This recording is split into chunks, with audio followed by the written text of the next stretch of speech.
We're moving right along in the growing season with pecans. So Becky, how is the crop looking this year?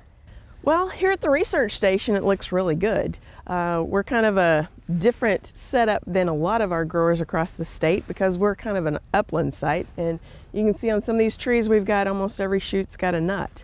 But there's a lot of places that it's down quite a bit. So last year, in a lot of the main areas where they grow pecans, like in the Northeast, there were a lot of rains and floods that they had to deal with. Is that impacting this year's crop at all? Well, pecans are kind of interesting in that when they're ripening the crop in one year, they're also getting ready for the crop the following season. So if something's stressing them in the year before, they may not have much of a crop the following season. But a lot of the reason that they don't have a crop in some locations is because that late April freeze.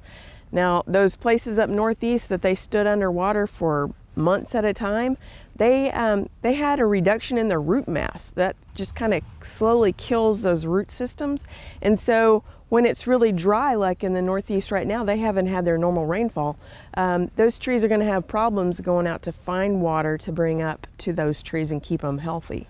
So as we're kind of moving along deeper into the heart of the summer, it's getting hotter, which means insects are even more out. So what has there been much insect pressure with pecans this year? Well, we've had a lot of sawfly feeding, which is not really a major pest. It just causes little holes in the leaves.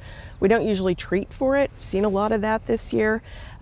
We haven't started monitoring for our weevil yet. We'll be putting up our traps soon, and that's something that's very important. Pecan weevil can be a huge pest for our pecan growers.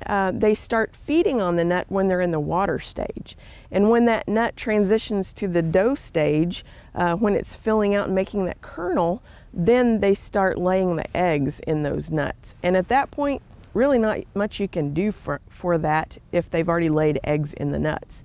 So we use circle traps on the tree trunks to help us to know when they're coming out of the ground and when we need to spray.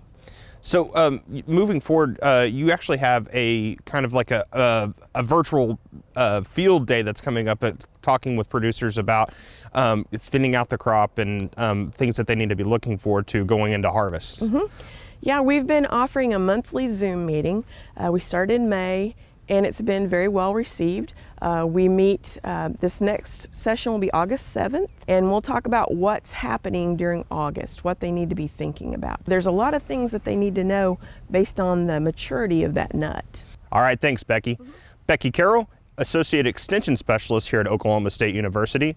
And for a link to the upcoming Zoom, go to our website, sunup.okstate.edu.